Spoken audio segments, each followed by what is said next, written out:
सबसे पहले आप सबको हिंदी दिवस की हार्दिक शुभकामनाएं।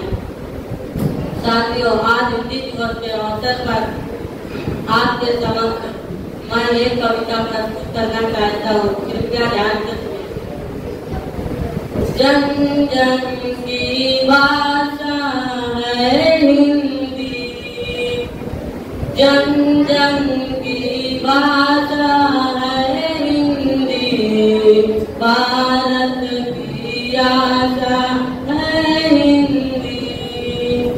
जिसने पूरे देश को जोड़े रखा है, वो मजबूत धागा है हिंदी।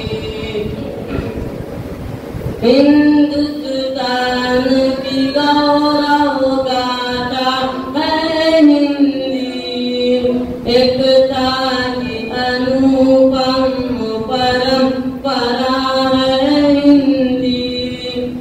जिसके बिना हिंद थम जाए, जिसके बिना हिंद थम जाए, ऐसी जीवन रेखा है हिंदी।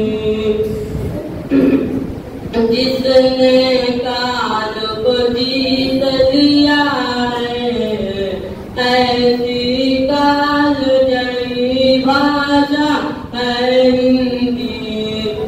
सरल शब्दों में कहा जाए तो, सरल शब्दों में कहा जाए तो, जीवन की परिभाषा है हिंदी।